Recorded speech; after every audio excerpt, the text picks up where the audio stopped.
The fluorescent lights buzz overhead like a swarm of insects trapped in plastic casings. Sacred Heart Hospital's emergency department moves in controlled chaos, monitors beeping their mechanical rhythm, shoes clicking against polished tile, the pneumatic hiss of automatic doors opening and closing on endless cycles. Rachel Torres pushes a medication cart down the third-floor corridor at 6:51 a.m., her temp badge clipped to blue scrubs that fit like borrowed skin.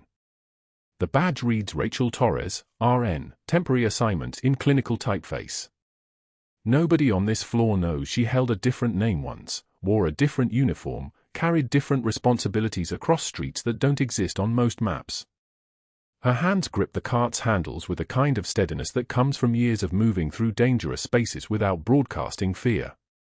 Long sleeves cover forearms mapped with scars in patterns only someone trained in field medicine would recognize as systematic. Blast shrapnel from IED detonation, 2 separate incidents in Ramadi where she'd carried wounded men to extraction points under mortar fire.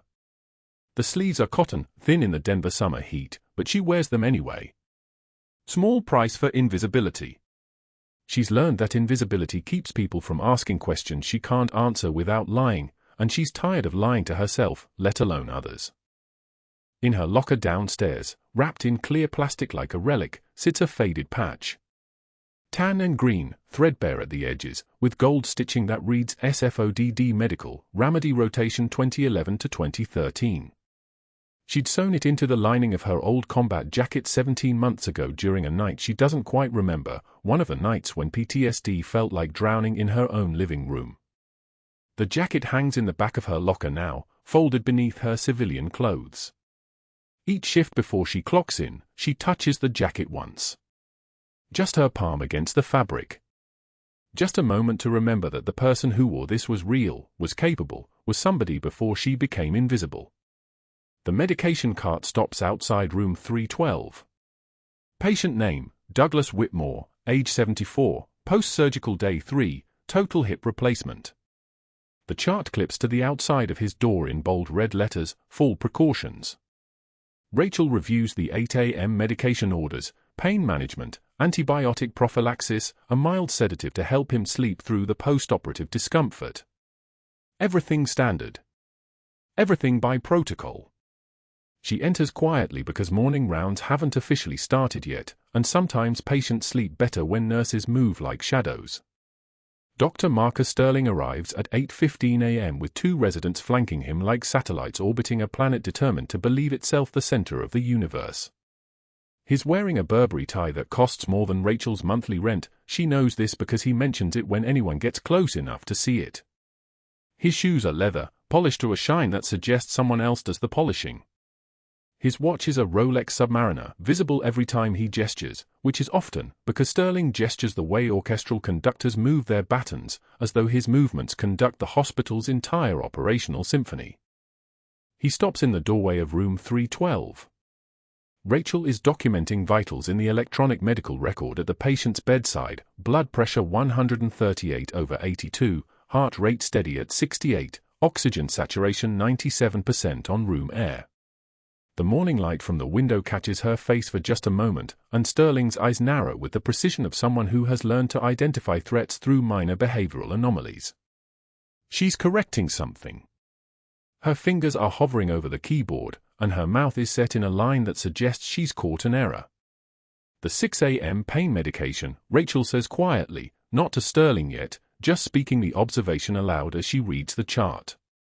Ordered at 6 milligrams. But the patient's last dose was 6 milligrams at 10 p.m. yesterday. That's only 8 hours. The protocol for post-op hip replacement specifies minimum 12-hour intervals for this medication class. Sterling steps into the room.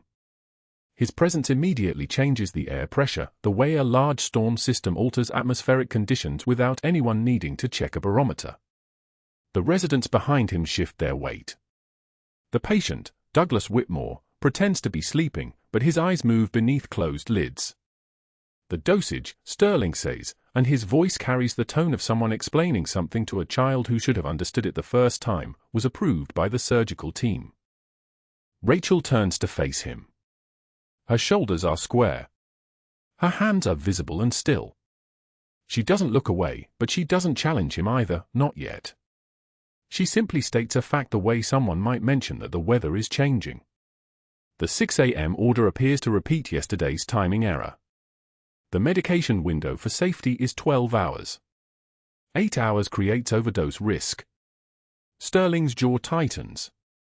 It's a small movement, barely visible, but it's there, the physical manifestation of a man encountering something his 15 years of board connections and strategic flattery were not designed to handle. A correction. A public correction.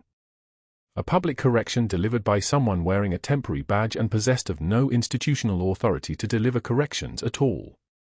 "You're the temp," he says. Not a question. "Yes, doctor." "Where did you train?" Rachel's hands move to the medication cart.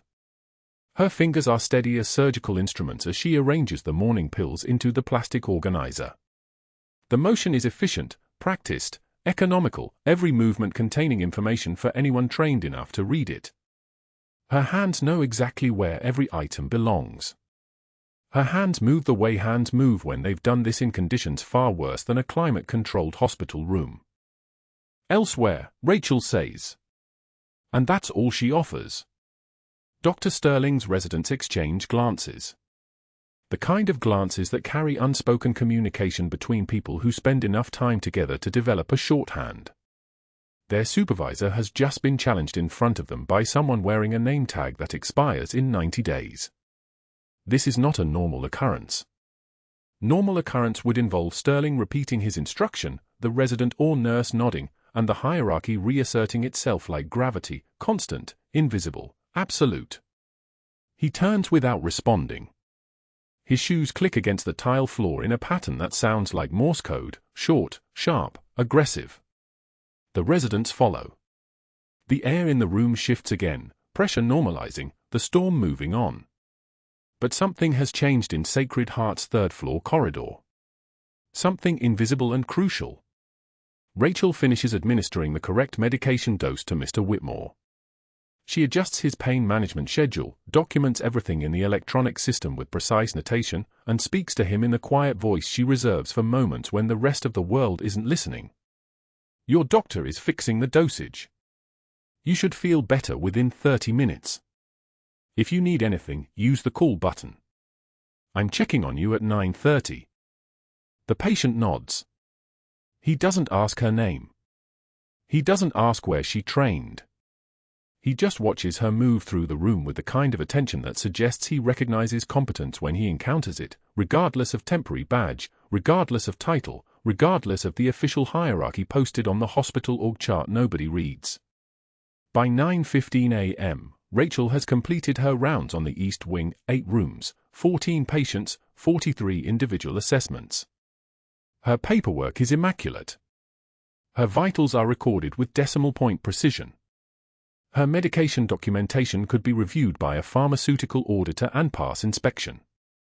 She moves through Sacred Heart like she moves through everything, with the kind of quiet efficiency that comes from training so deep it's become automatic, muscle memory that doesn't require conscious instruction. Her hands know things her voice will never admit to knowing. She's in the nurse's station when Sterling walks past with a colleague she doesn't recognize, probably an administrator, given the pressed suit and visitor badge. Sterling is speaking quietly, but not quietly enough. The nurse's station is a place where sound carries, where conversations meant to be private become public knowledge within minutes. The temp agency sent another one, Sterling says. Someone's idea of a joke, I suppose. Watches the work like she's auditing us. Corrects dosages. Acts like she's never seen a hospital before. He laughs, and the sound carries the texture of dismissal. They quit within a week, usually. Something about the job being harder than they expected. His colleague laughs too. It's a comfortable laugh, the kind that suggests agreement and alliance, the kind that bonds two people through shared superiority. Rachel doesn't look up from the medication reconciliation she's reviewing. But her jaw tightens almost imperceptibly, a micro-expression lasting less than a second. The trembling starts in her hands, that small involuntary shaking that happens when adrenaline meets restraint. Except the trembling stops. It stops because she breathes in through her nose for 4 counts, holds for 4 counts, and exhales for 4 counts. It's a technique from a life she's no longer supposed to be living. It's a technique for managing the physiological response to threat in spaces where threat management can't be visible. She finishes the medication reconciliation. She documents it. She stands, clips her badge back to her scrubs, and walks toward the break room without making eye contact with Sterling or anyone else. Her feet move across the tile floor in controlled intervals. 1 step. 2 steps. 3. This is what composure looks like when the person wearing it has already survived worse than a doctor's contempt. Worse than a job that will probably fire her within 7 days. Worse than people who mistake her invisibility for weakness. The break room is empty. She pours coffee from the pot that's been brewing since 5 a.m., the kind that tastes like heated administration. She sits at a plastic table that's probably been wiped down maybe 3 times in its existence, and she stares at nothing while her hands wrap around the warm cup like it's the only thing keeping her from spinning apart. But that wasn't the worst part. The worst part hadn't arrived yet. The worst part was walking through those doors right now, rolling toward ICU, unconscious and unaware that the woman who'd carried him through mortar fire in Ramadi would be the one assigned to his monitor. The nurse's station at Sacred Heart hummed with the white noise of monitors and ringing phones when Dr. Sterling arrived at 7 in the morning, his tailored coat catching the fluorescent light like polished mahogany. Rachel was updating a chart at the far end of the desk, her movements efficient and invisible, the way she'd learned to exist in rooms where she didn't belong. Sterling set down his coffee with deliberate slowness, his eyes tracking her like a hawk studying prey. "Morning, people," he announced, his voice carrying the casual authority of 15 years spent cultivating a network of board members and hospital administrators who returned his calls. 3 residents and 2 attending physicians turned toward him automatically, the gravitational pull of institutional hierarchy. "I'm taking bets. Our temp here quits within a week. Any takers?" Laughter rippled through the station like a wave. One of the residents, a 3rd year named Patterson, grinned. "You think she'll crack that fast, Dr. Sterling?" "I know she will," Sterling said, loud enough for Rachel to hear. "They always do. The real work breaks the pretenders." He glanced at Rachel sideways, watching for the flinch, the tremor, the moment her composure would crack like old paint. Instead, she turned the page of her chart with the same steady hand that had once performed emergency cricothyrotomy under mortar fire in the Jolin district. She didn't acknowledge him at all. Sterling's smile tightened. The silence around the station felt suddenly fragile, the kind of quiet that precedes someone making a mistake. He didn't like being ignored. Over the next 2 days, Shaky became the name that followed Rachel through every hallway. Dr. Sterling repeated it constantly, calling to her in front of patients, using it in hand-off reports, letting it spread like an infection through the staff. "Shaky, grab that monitor. Shaky, 3's your patient now." The nickname was designed to do one thing: make her hands the problem, make her presence a liability, make her quit before she became a genuine threat to his authority. Rachel's hands never trembled. On the 3rd day, lunch hour arrived with the cafeteria packed with hospital staff, the smell of antiseptic giving way to reheated food and burnt coffee.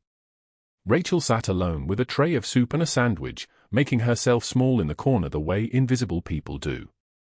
Sterling walked past her table, his shoulders angled to pass close enough to touch. He made eye contact. Then his arm extended, a gesture so casual it might have been accidental, and her tray flew forward, soup exploding across her scrubs in a white and cream arc, the bowl clattering against tile with a sound like breaking glass. The cafeteria froze. Conversation stopped mid-sentence. Sterling's colleagues erupted in laughter, the sound sharp and predatory, the laughter of people testing boundaries to see who would enforce them. Rachel took one measured breath. Her lungs filled with the smell of spilled minestrone and the underlying stench of cheap institutional cleaning solvent. She felt the hot liquid soaking through her scrubs, the weight of 100 eyes on her face. A single tear escaped, not from fear, not from humiliation, but from the exhaustion of pretending to be smaller than she was.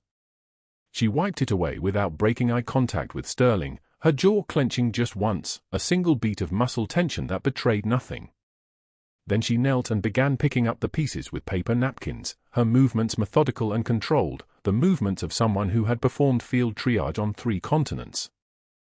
"I need some jello," she said quietly to herself, her voice carrying just far enough for the nearest tables to hear. A couple of the younger residents glanced at each other uncertainly, the tone of her voice, flat, matter-of-fact, utterly unmoved, somehow more terrifying than any angry response would have been. Sterling watched her clean the mess, expecting something, waiting for the moment she would break. It never came.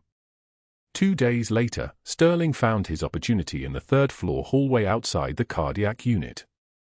Rachel was carrying a patient chart back to the station when he stepped directly into her path, his presence suddenly taking up all the air in the corridor like a storm system moving in. He held out his hand. She passed him the chart. What happened next was fluid and deliberate. Sterling hurled it downward, papers exploding across the linoleum like confetti, like evidence of her incompetence scattered for everyone to witness. "Pick that up, sweetheart. Temps don't get to leave messes for real nurses." 3 other staff members had stopped in the hallway, a nurse from orthopedics, a resident, someone from billing. They watched. Sterling's face had gone flush with the satisfaction of finally provoking a response, his smile sharp as broken glass, his body language radiating the confidence of a man who had never experienced consequences. Rachel crouched slowly, gathering pages with the same mechanical precision she used to assemble medical equipment under pressure. Each sheet was collected, each page smoothed carefully and stacked in the correct order.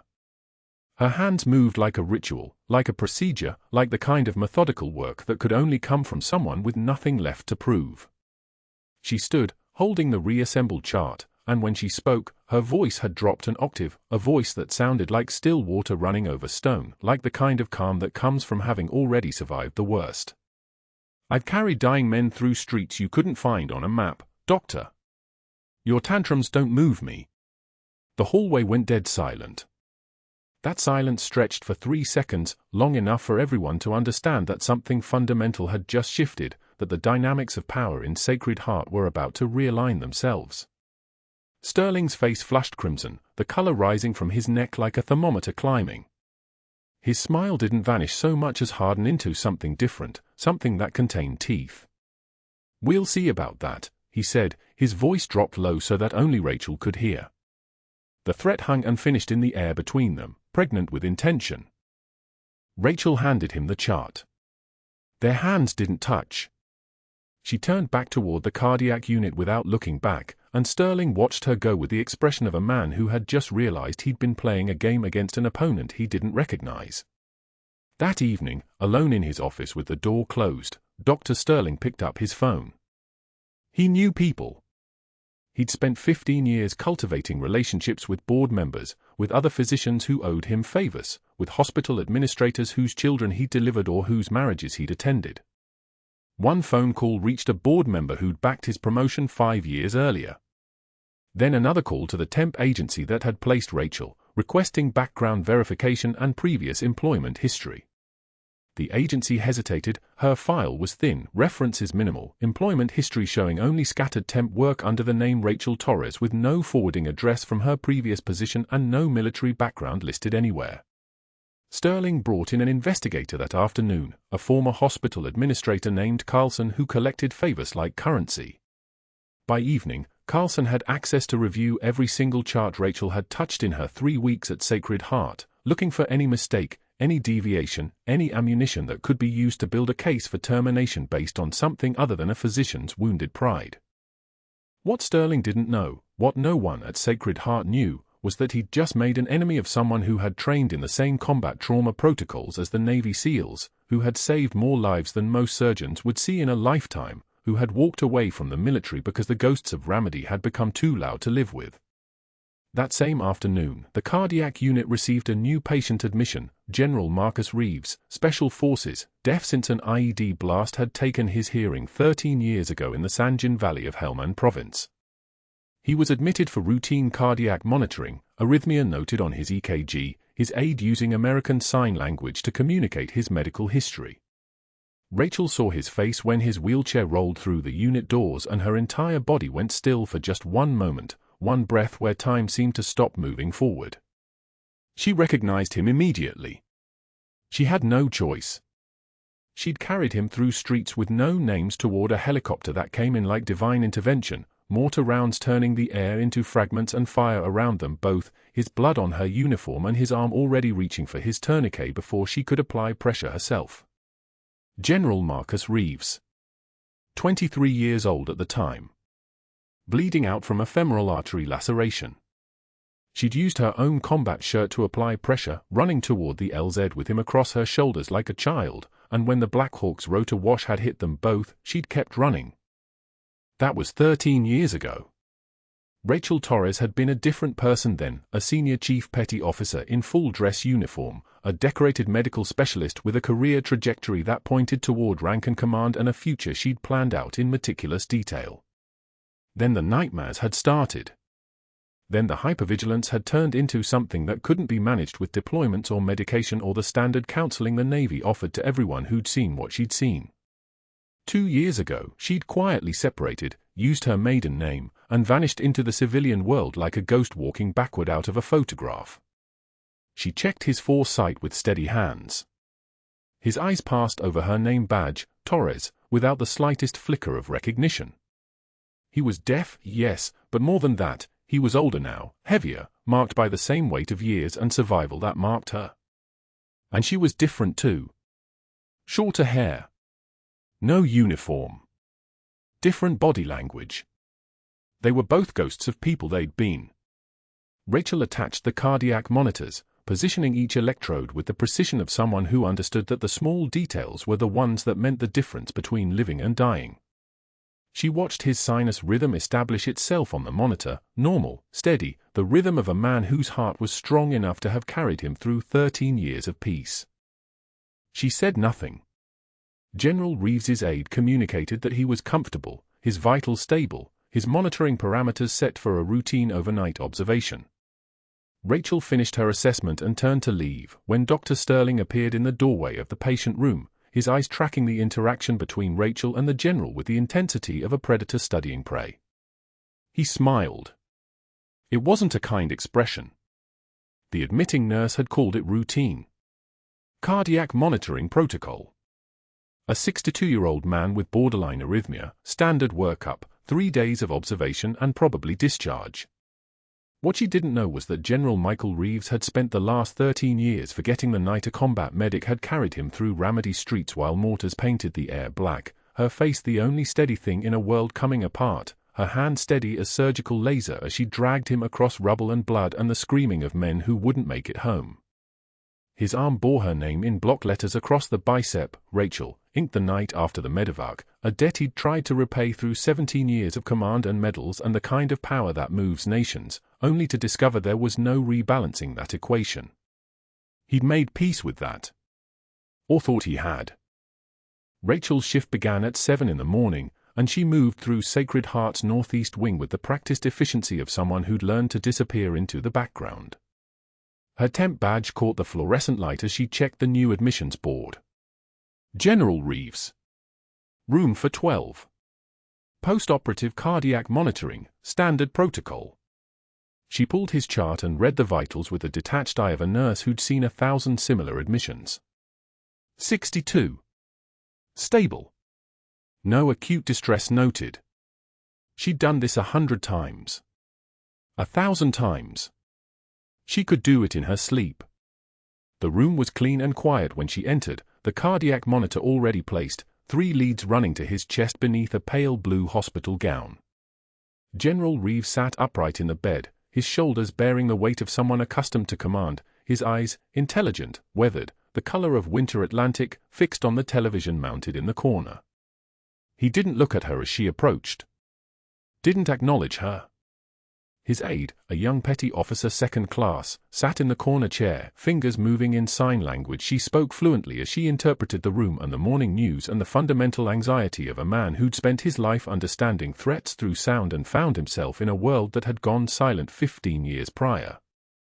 Rachel introduced herself with professional formality.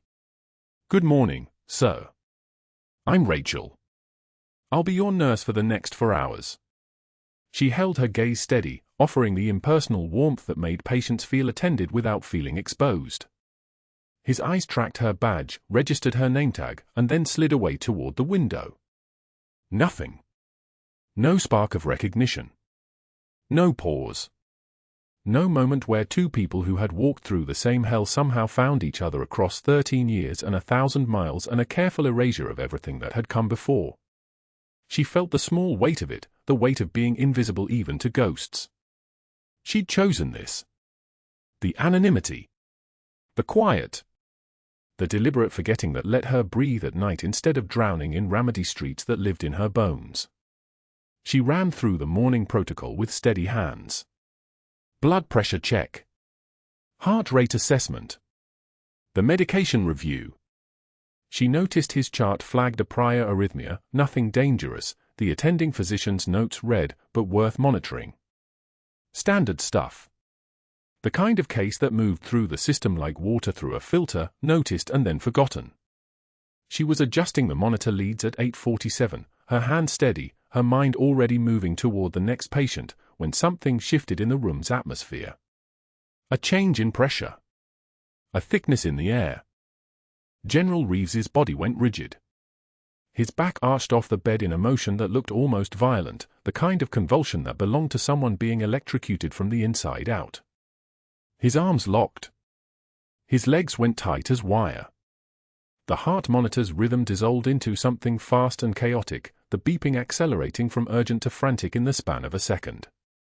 His face darkened. His lips, which had been pale, began turning the color of storm water, that particular shade of blue that meant the oxygen wasn't getting where it needed to go. Rachel didn't think. Thinking was a luxury that got people killed in Ramadi, and her body had learned that lesson the hard way. Her eyes moved across him in the rapid assessment that combat medics called the Golden Survey: airway, breathing, circulation, disability, exposure. The trick here had deviated.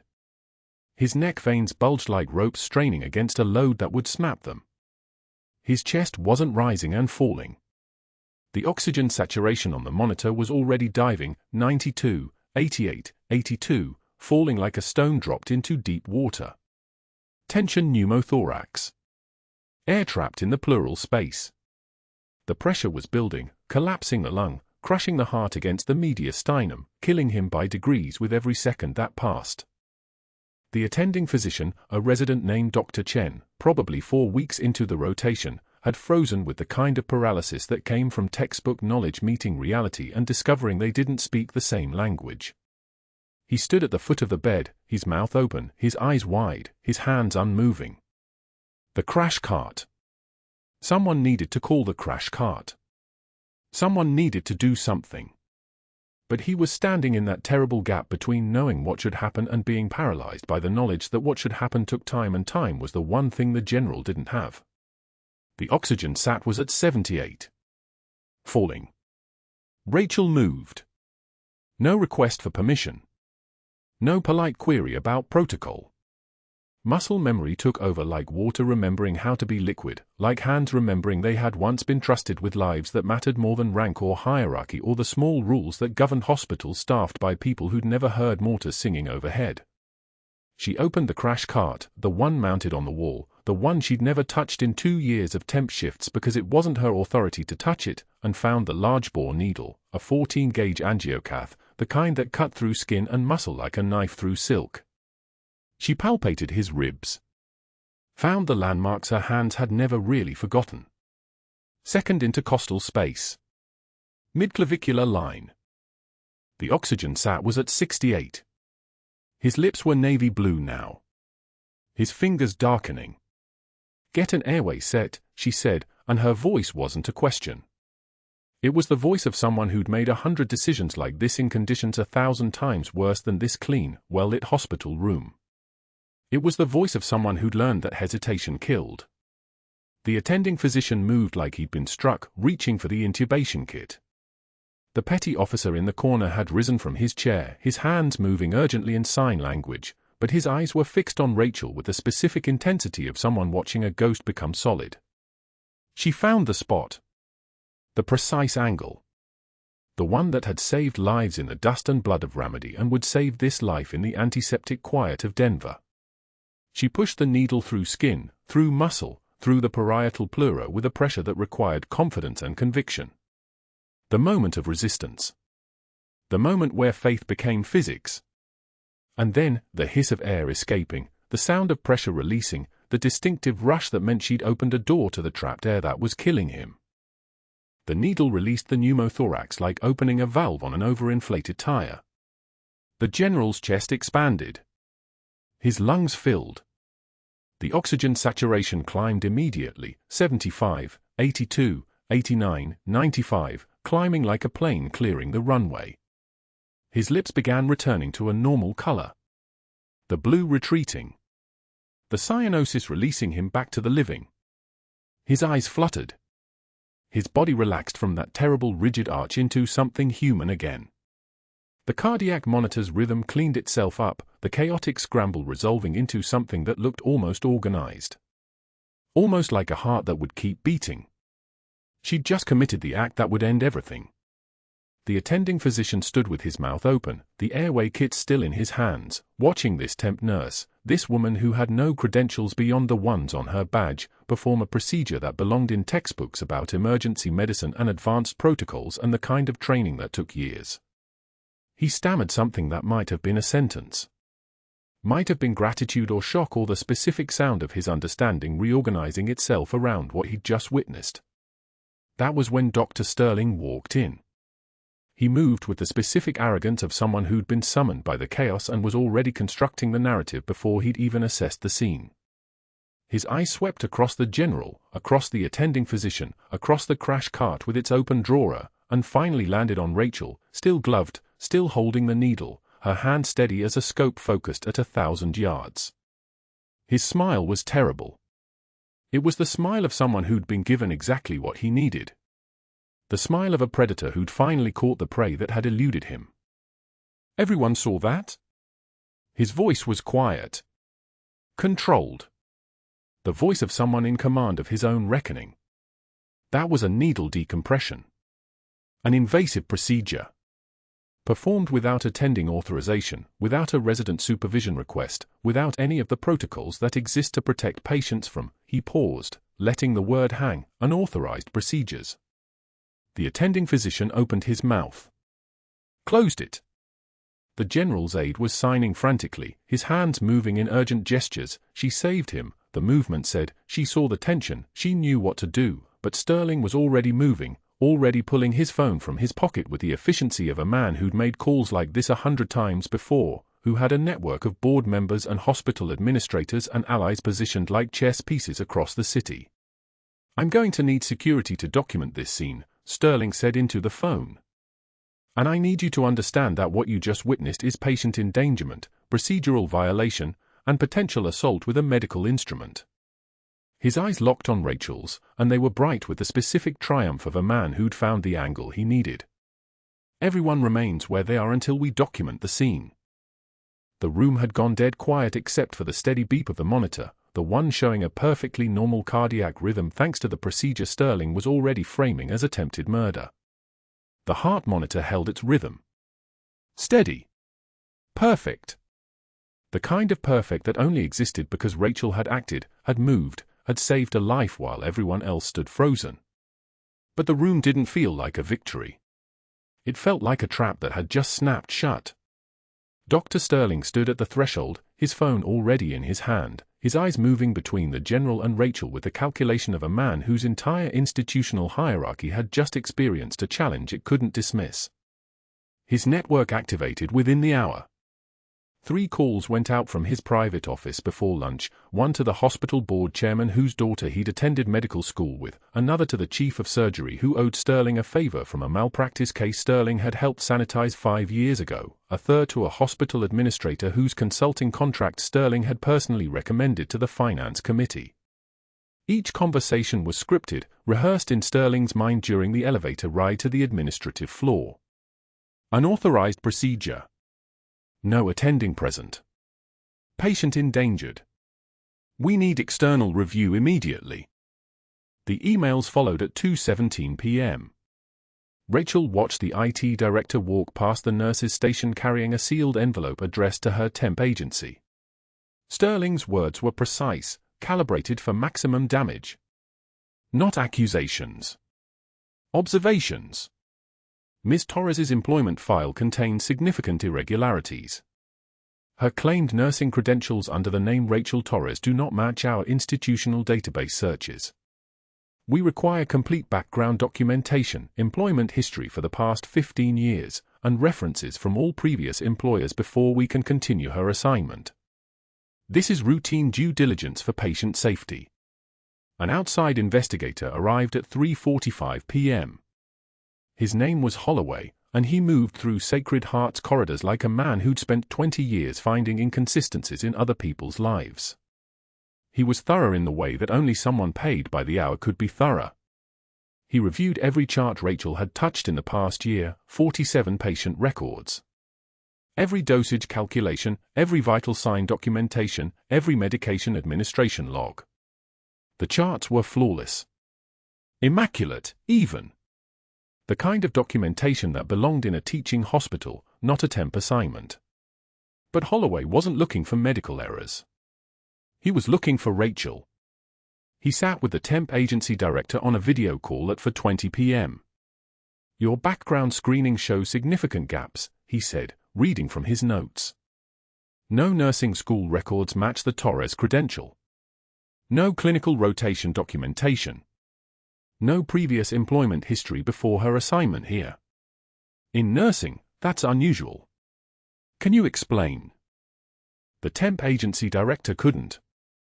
The file just showed Rachel's maiden name, her social security number, a valid current nursing license, and a willingness to accept the lowest pay tier. No references. No prior employers listed. When Holloway asked the agency to verify her credentials directly with the nursing board, the phone line went quiet for a long moment. "We'll follow up on that," the director said finally. But they already knew how to hurt her. Sterling had made sure of it. At 5:15 p.m., Rachel was called to the administrative conference room on the 3rd floor. The board members were there, for people in expensive suits and concerned expressions. Sterling stood beside them, his tie perfectly knotted, his face arranged in an expression of professional distress. "We need to discuss the unauthorized procedure you performed on the general this morning," the chairman said. His name was Brockman, and he'd never spoken to Rachel before in her life. "Can you explain your credentials and training that qualified you to perform a needle decompression?" Rachel sat in the wooden chair. The room smelled like expensive cologne and fear, not her fear, everyone else's. Holloway stood in the corner, his pen poised over his notebook. "I did what needed doing," Rachel said. Her voice was level. Steady. The patient was dying. The attending physician was frozen. O2 sat was 68 and falling. Second intercostal space, mid-clavicular line. Hiss of air. Patient stabilized. "That's not an answer," Brockman said. "Where did you receive training in emergency procedures?" She didn't respond. Couldn't. Because the truth lived in classified briefing rooms and night operations she couldn't speak about, in a rank and a clearance and a decade of medicine administered in combat zones under conditions no civilian hospital could imagine. Explaining meant revealing. And revealing meant losing Marcus, meant people showing up at her door asking questions she'd spent 2 years running from, meant admitting that the woman sitting in this chair had once been somebody else entirely. "Your nursing school," the woman beside Brockman said. Her name was Chen. She was the hospital's chief counsel. "We need to verify it." "Which school did you attend?" Brockman pressed. Rachel's hands were trembling now. Not from fear. From the effort of holding everything back, the words, the rank, the medal she couldn't touch, the weight of keeping silent when silence looked like guilt. She stared at the table. At the wood grain. At nothing. "Ms. Torres." Chen leaned forward. "We're trying to understand your background.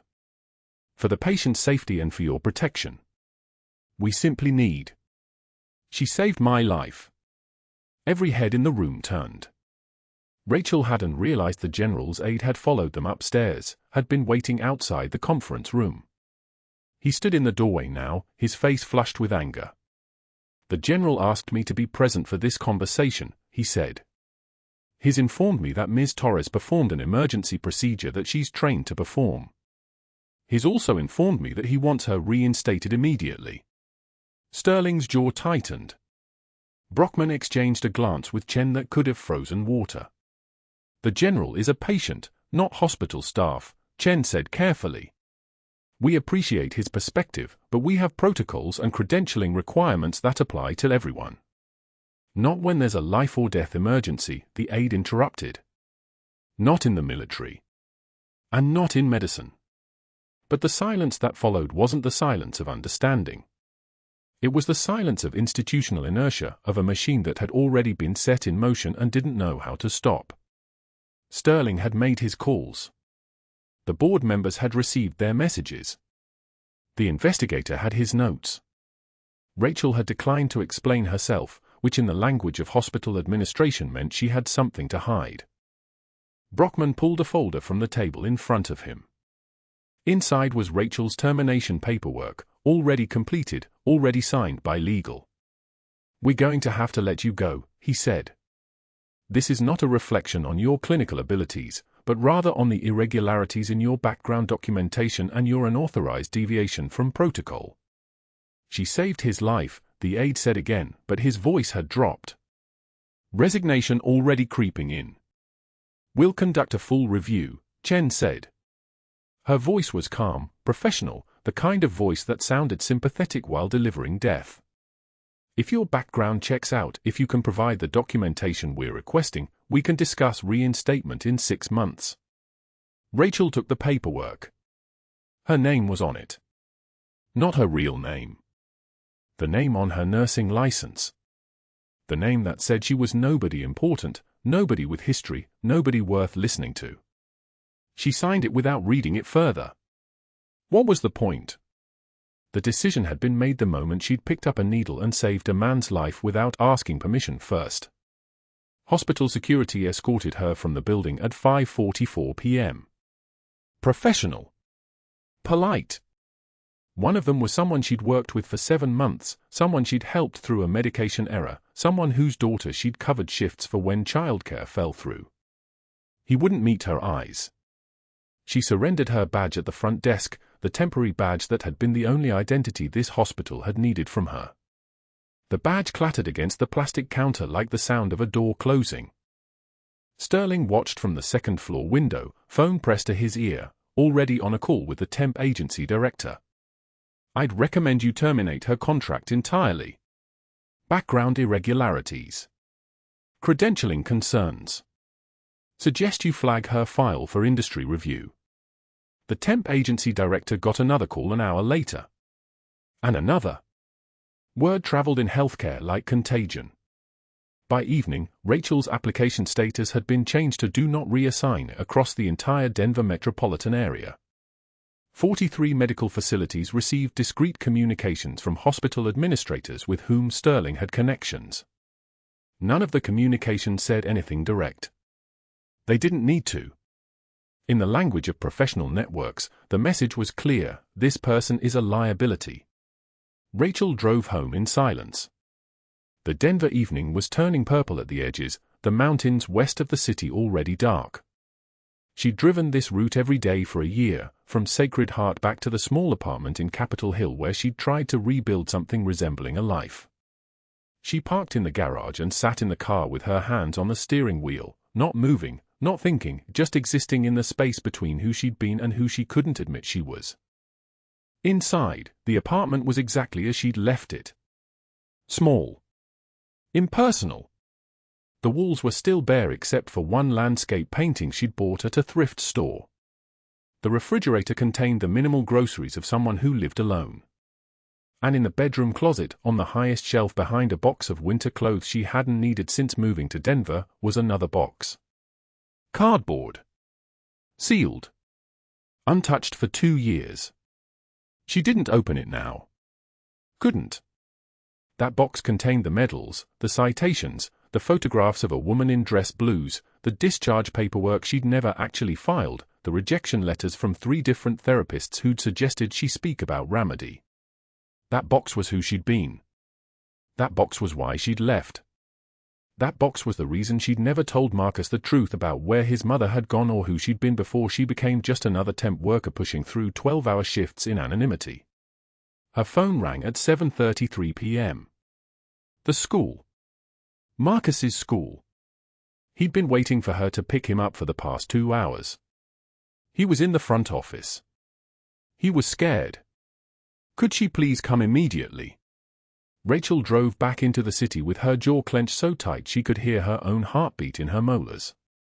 She picked up her 16-year-old son from the school's front desk, watched him climb into the passenger seat without asking questions because he'd learned long ago that asking questions didn't work with his mother. They drove home in silence. She didn't tell him she'd been fired. She didn't tell him why. She didn't tell him that the most important thing she'd ever done, the most important thing she would ever do, had just cost her everything she'd tried to build in this new, quiet life. 3 days passed.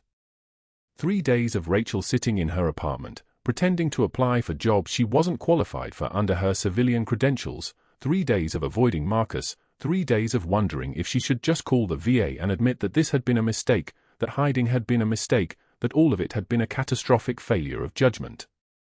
On the morning of the 4th day, as Rachel sat in the waiting room of the VA hospital in Denver surrounded by veterans in wheelchairs and prosthetics and the 1,000-yard stare of people who'd seen things civilian hospitals could never fix, as she held an intake form in hand steady enough for surgery but trembling because the form asked about military service and admitting it meant admitting everything, the waiting room doors burst open like a percussion round. Her son Marcus ran through them clutching a cardboard box. Marcus thrust the box forward with both hands, his voice cracking like he'd been holding this moment for days without breathing. "Mom, they need to see these." The cardboard was soft from the garage, taped on all 4 sides with duct tape that had gone grey with dust. Rachel's hands moved to take it, and that's when she felt it, the trembling she'd kept locked down for 72 hours finally reached her fingertips. Not from fear.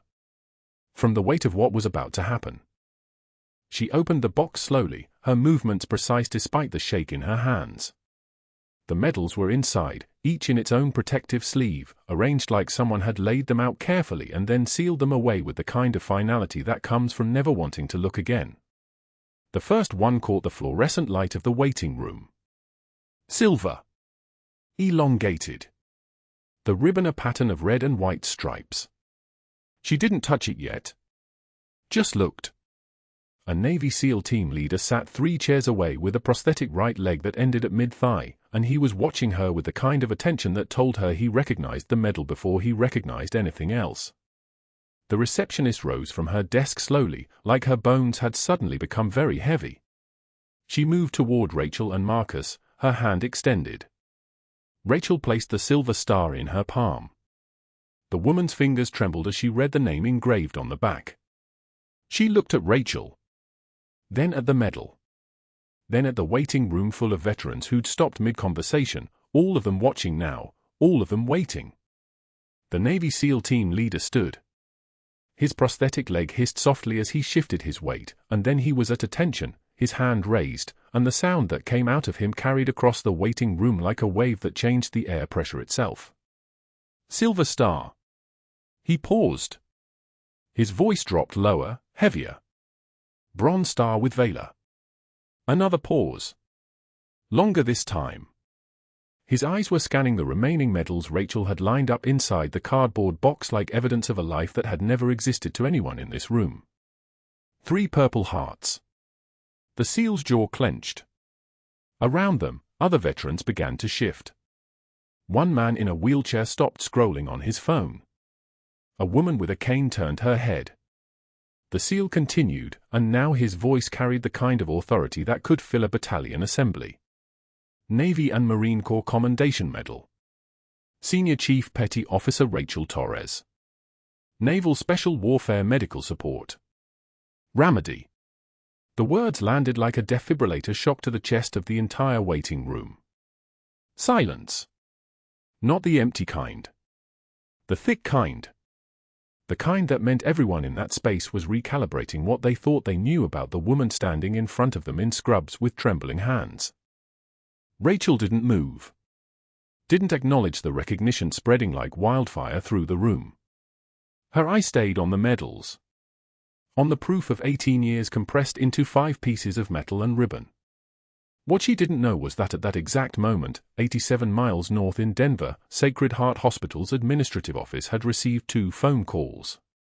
The first from the VA director in Denver, explaining that they discovered a decorated officer had been terminated under fraudulent circumstances.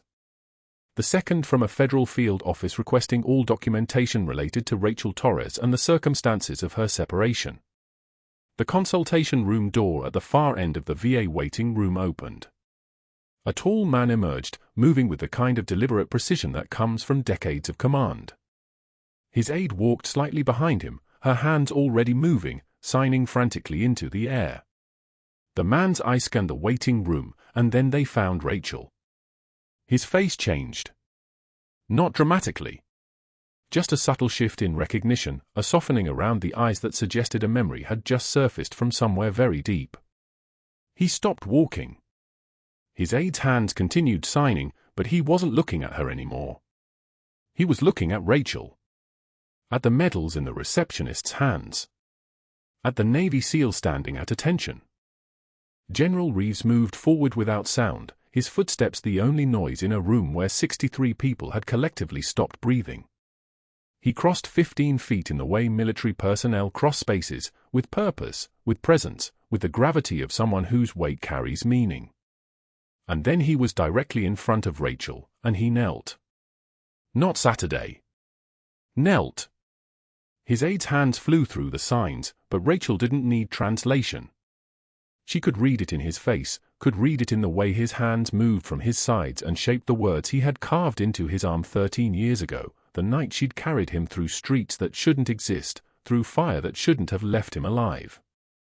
His hands were saying thank you. His hands were saying I remember. His hands were saying you saved my life and you disappeared and I've carried your name in my skin every day since. Rachel looked down at his kneeling form, at the general who outranked every person in this hospital, on his knees before a woman the system had tried to destroy. She didn't cry.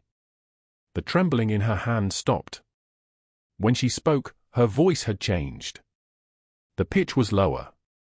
The words came without hesitation. Get up, sir. Not a request. A command. General Reeves rose slowly, and when he was standing, Rachel met his eyes and held them. Sir. That was all she said. But it was enough. Somewhere in the background, the SEAL team leader was speaking quietly into his phone. The receptionist was making calls. The VA director emerged from an office and approached Rachel directly, extending her hand. We're making this right, she said. Starting today. Behind her, another man in a dark suit stepped forward, his credentials already visible.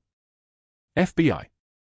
The VA director continued, her voice steady, we're reviewing the termination documentation. We're requesting all communications related to your case. And we're filing a complaint with the medical board. Rachel nodded once. That was all the acknowledgement she gave.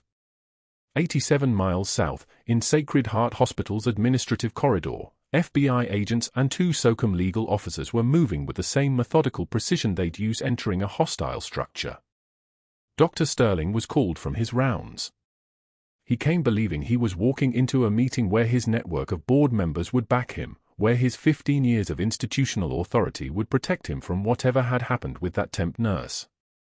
He arrived confident, surrounded by 3 board members who'd been his allies for a decade. The lead FBI agent opened a folder. Dr. Sterling. We've conducted a preliminary examination of Rachel Torres's personnel file. We found 7 instances of document falsification. Personnel records with timestamps that precede the events they describe. Credential verification forms referencing database queries that never occurred according to the system administrator. Investigator notes describing conversations the temp agency confirms never happened. Sterling's face drained of color with the efficiency of a punctured full line. The blood simply drained away. His board members exchanged glances. One of them checked his watch. Another suddenly remembered an urgent appointment. The FBI agent continued, his voice like a blade that made no sound but cut anyway. Senior Chief Petty Officer Torres' classified credentials are protected under Naval Special Warfare Protocols. You had no legal authority to access them. Your investigator violated federal law. You knowingly filed false reports with hospital administration to manufacture cause for termination. The room went so quiet you could hear the fluorescent lights hum overhead, a high-pitched electronic drone that suddenly sounded like the sound of a career ending.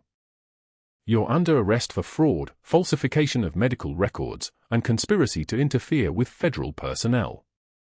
The handcuffs clicked onto Sterling's wrists in the same corridor where he'd knocked Rachel's cafeteria tray to the floor. In the same hallway where he'd thrown her patient chart at her feet.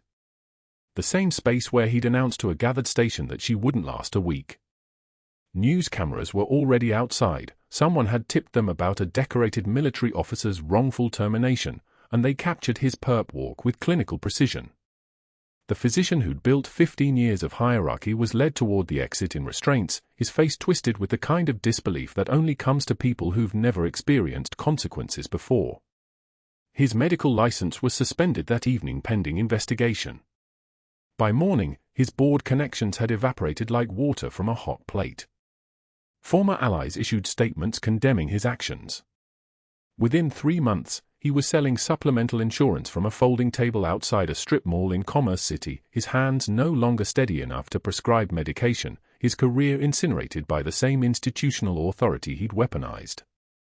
2 years later, Rachel Torres walked through Sacred Heart's corridors wearing a white coat with her name embroidered in gold thread. Under her name, in smaller letters, 2 words, Senior Chief Petty Officer, retired. The trembling in her hands had lessened, not disappeared. Trauma doesn't work that way, but therapy and time had given her tools to manage what Ramadi had embedded in her nervous system.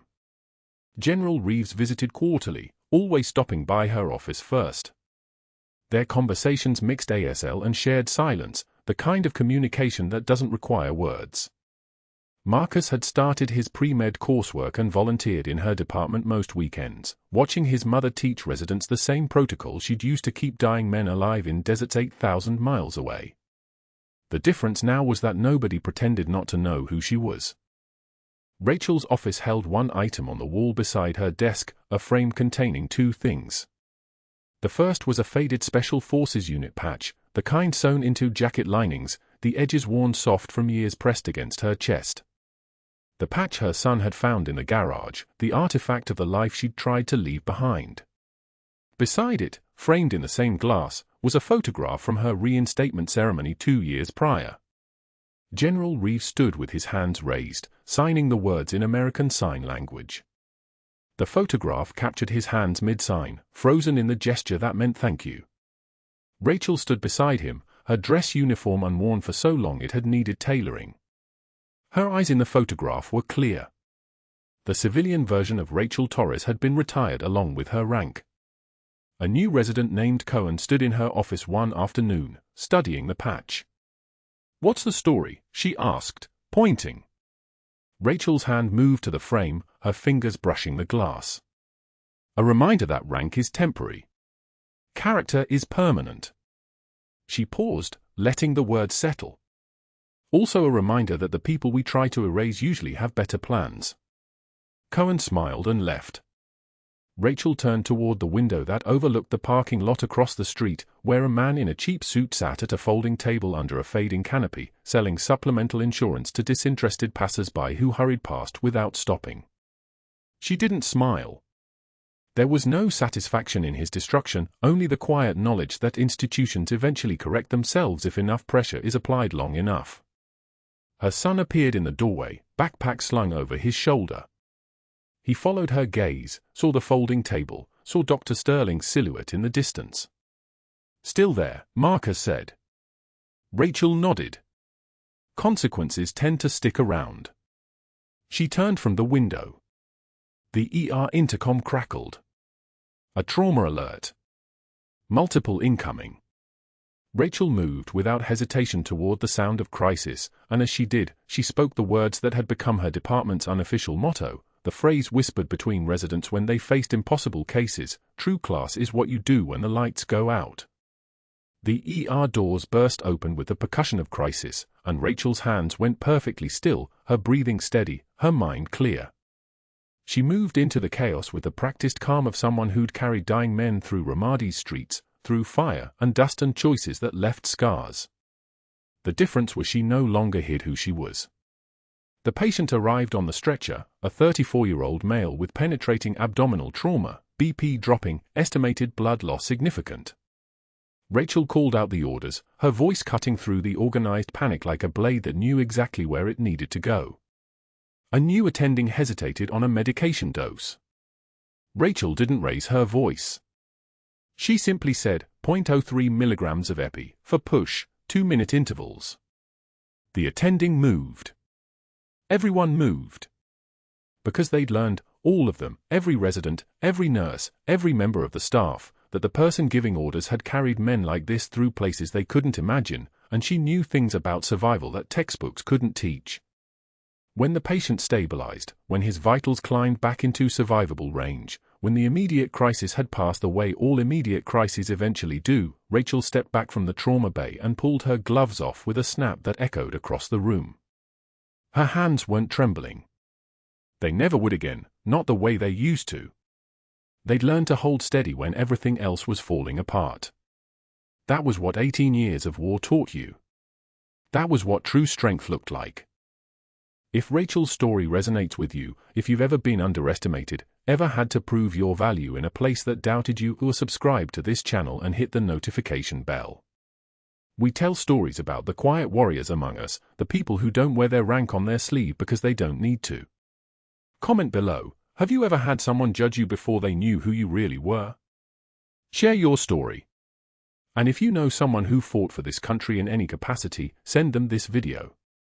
They'll understand what Rachel Torres carried, and what it cost to put it down.